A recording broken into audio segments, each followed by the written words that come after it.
Alrighty then, it's time for a Jungle Amumu game. Let's get this show on the road. So yeah, Amumu, has he seen better days? Definitely. Somehow he still destroys lower divisions because, well, you'll see. It's just kind of funny.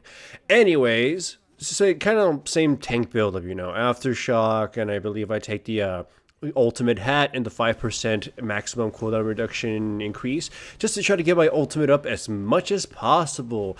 And I also will be maxing out Q second, which is something that you tend to switch around depending on what kind of team comps you fight. W gives you more damage against fatties and such, and your Q being in a lower cooldown, which is significant per rank, it's about 2 seconds per rank, is a pretty big deal. It helps you with lockdown combos and whatnot. Anyways, the enemy team is already, or at least the enemy Kha'Zix is invading me. So I easily just, snatch it up and then scamper up or, try to. I don't actually get anything. He doesn't kill me either, though. He burns everything and I survive with a very small sliver of health, and then my teammates miss every ability. And it's very messy, but eventually they kill him. And then they lose control of the Zoe, who scampers off. So hooray, the Scion flashed without any mana. But again, just kind of making that observation. But either way, I'm going to screw up just as bad eventually at some point, so I can't bash him too much. Either way, I'm also going nearly pure tank Amumu with this game. I'm not going Holy Hand Grenade, which is a very fun build a lot of people like to go because you actually can do quite a bit of damage, but you also tend to blow up. I didn't know if whether or not my Scion was going to go full tank or some kind of tanky with some kind of damage sort of thing, so I wasn't sure what kind of build I would be able to do. So with the tanky build, Amumu still does considerable damage if he's left alone and they attack him and whatnot, and if he gets, if he maintains his momentum, right? But that in itself can't always be guaranteed, but this is lower division, so who cares? Anyways, there's no excuse for this really, but I thought I had thrown my Q out first, and I just kind of mashed it and then used my ultimate, and it looked really sad and embarrassing. Shame on you, Stonewall. But no love lost. I think I missed a kill, so it just kind of sucks for that. But, try again. My ultimate is not on a considerable cooldown as it was before, thanks to the combination of a lot of things, mostly runes. Anyhow, yeah, scampering for a gank. I don't use my Q immediately. I just start headbutting the Zoe until she has to use her stuff to go away, and then it does quite a bit of damage. That's one of the things I wanted to point out from this game, and why this game is pretty fun because of that. In lower divisions, a lot of players are used to just having their opponents mash all their keys, right? Because this happens a lot, and you've seen some of my games. Players, when they get in range or when they just mash all their keys, and that's how they do it. Just use every ability. Once it's off cooldown, just mash it, rather than strategically use it. In certain cases with CC heavy champions like tanks, you don't want to do that because that diminishes the effectiveness of your crowd control, right? The whole classic Nautilus thing, you use your ultimate, then your auto attack, then your E, and then you use your Q, and then sort of, you space out your abilities to maximize the lockdown. So the reason I'm pointing that out is because in a lot of games or in a lot of situations, you see my opponents react as if they're expecting me to use all my abilities at once, and then they sort of panic when I'm not because they're not used to that. And I know that it sounds like I'm being arrogant or showing off, but again, it's foreshadowing something that happens, and me bringing that up now, even though it's kind of spoilery, is important so you guys can watch for it when it actually does happen. Anyways, they're pushing down mid, and my teammates are not mounting up much of a defense, but not really big of a deal. They half-heartedly pushed there. They backed away. At this point, the enemy Kha'Zix does have a lead in kills, but my team's overall composition is really strong. Anyway, Yorick dies here pretty easily. It's actually not really easy. And then Kha'Zix comes in to pick up the kill on the Scion. But I chain CC him down. You saw how I did that. And then Scion was able to pummel him for a bunch of damage while he was in zombie mode. You saw that. I used my ultimate. I used my E. I just headbutted him, and as the ultimate was about to wear off, I hit him with my Q. A lot of players will just kind of use both abilities immediately in lower divisions. And obviously, when you get to upper gold and platinum, it's a lot less common that people are doing that. They're understanding the flow of their abilities and whatnot.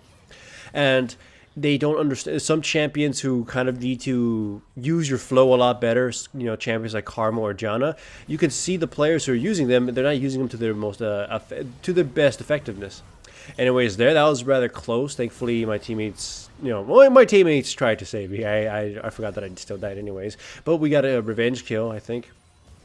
No, we didn't get a revenge kill either. That's kind of sad. Again, a bit of a while since I saw this replay. I recorded it a little while ago. But yeah, Twitch comes in and annihilates the hell out of Janna and the health of somebody else before he gets blown up by the Zoe. Because, if Riot's gonna nerf Nidalee on the basis of her Q doing too much damage, of course they're not going to do that to Zoe. They can only do it once, right? Riot can only nerf a champion one way, one way at all times. Anyways, yeah, both team comps, they have their weaknesses, but overall, when it comes to a huge ass brawl, my team should come out ahead. At least that's what we should be going for. The enemy team has split pushing thanks to Yorick, and at least some survivability thanks to Janna and the Zoe being from a decent range. So it's pretty much going to come down to who catches who and who does the most damage or something.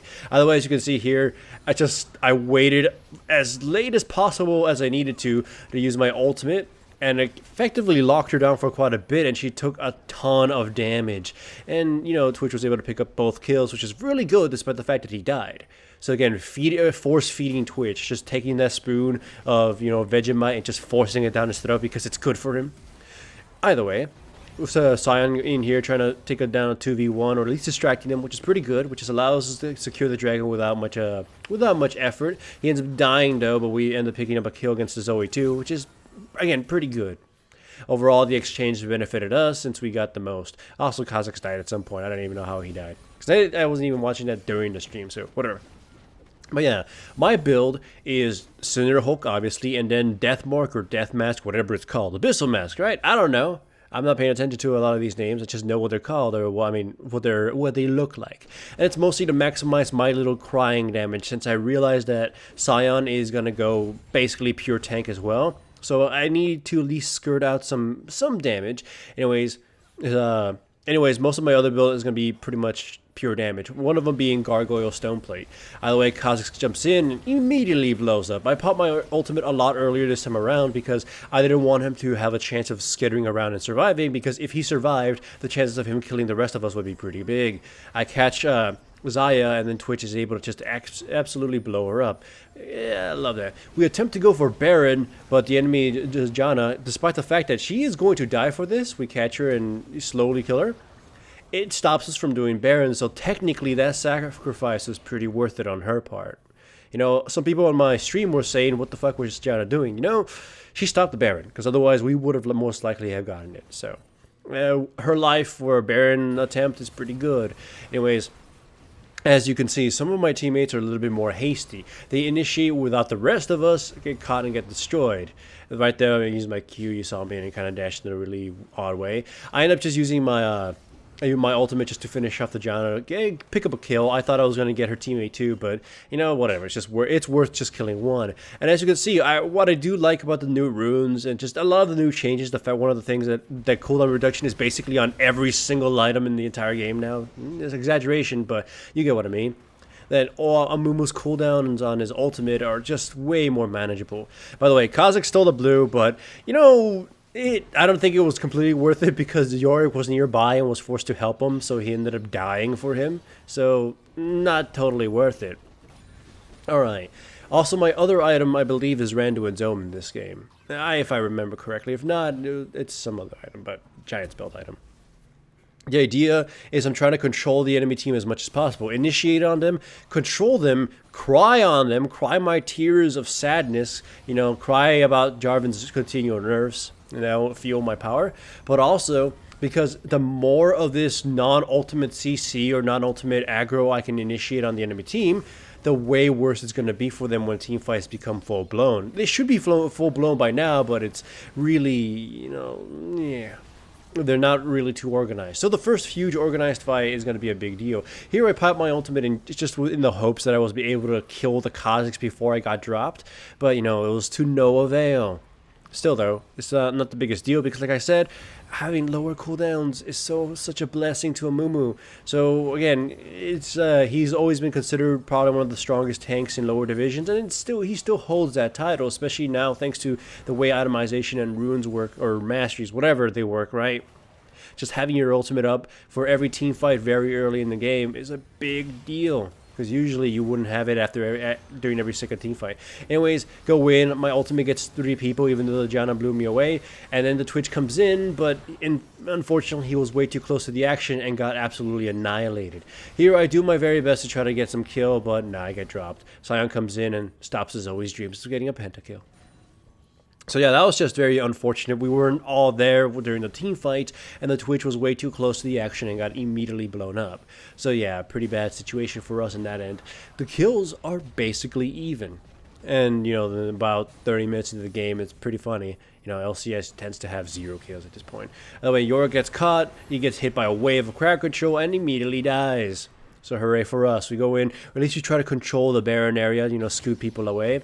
They're starting to attack me, but again, at this point, their damage is basically negligible. And you can see that thanks to the Blue Smite, the Randuin's Omen, I can put a lot of control on the character and eventually force him to just kind of die. Kha'Zix gets his Guardian Angel taken off, but then, you know, bandage toss, grab him, he dies. Easy peasy lemon squeezy. Like I said, at this point, just my face, my little mummy face, is a huge threat to the enemy team. They can't do very much just against my fairy face. All I have to do is cry on top of them, spam my Q, spam my slows, and I do a considerable amount of, you know, terrorizing. Again, you know, I'm bringing that point up, and that the enemy team expects me to do certain things, and therefore they play around that and get themselves caught up by my other more basic abilities or combos.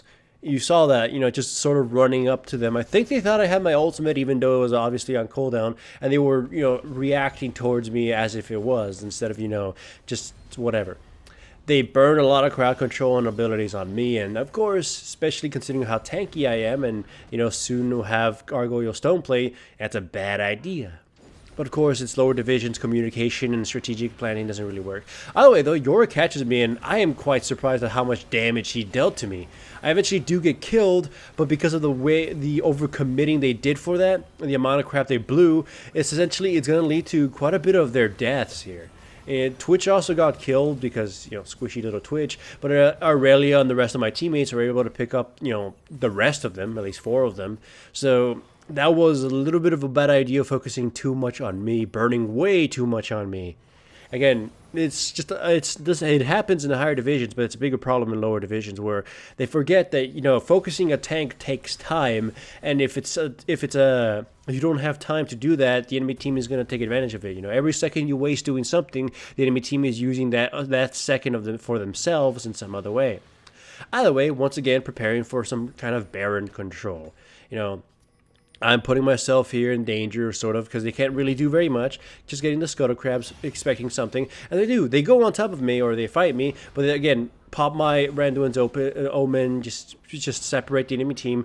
You can see, with the amount of damage they did to me was absolutely negligible. I catch Janna. I run in front of her, so her ultimate wouldn't do anything in case she popped it. But look, at this point, the enemy team is split up because they know they can't get near me too much, or otherwise I'll ult them in a good spot. I go in. She burns her ultimate. I didn't even bother using mine because I knew it was an opportune moment. So again, just sort of forcing them to fight so ineffectively, burning a lot of things because they're afraid of me. And eventually, you saw I popped my ultimate after they had spent themselves entirely. And as a result, they basically just, you know, lose. So not really, because the rest of my teammates were a little too far. When my teammates finally do show up after killing somebody else, they finally lose. So yeah. Again, rewatch that. I love how that happened because I with quotation marks, initiated 3 times. And they scattered, they blew some stuff to control me, and then when the Janna, I used my Q on the Janna, she immediately used her ultimate, even though I was not going to follow it up with my ultimate at all because my team was way too far. I was just going to re-engage on them and force them to boot me away or scatter or something. I was trying to control the area rather than the team fight. And then I finally used my ultimate when my teammates were in range to at least get somebody or kill half the team. And as a result, it just kind of, you know, snowballed against them. So now we get Elder Dragon. And we could easily get the Baron, or the enemy team, or at least a couple of them are trying to keep us off it. But at this point, there's not much they can do about it. So we easily get that. The enemy team is a little bit out of position, but they're not in a. Thankfully, the Yorick stops my teammates. But of course, I'm a Mumu. I can easily catch them with all my CC, and very scattered fight. I've chased after the Zoe. I'll eventually kill her while the rest of my team is chasing down the stragglers on the other ends. I believe I'm the only one who got a kill here because the enemy team will scatter to the high winds. And eventually, obviously, Elder Dragon, the Baron buff, the enemy team just being so much weaker in comparison to us, and they just lose.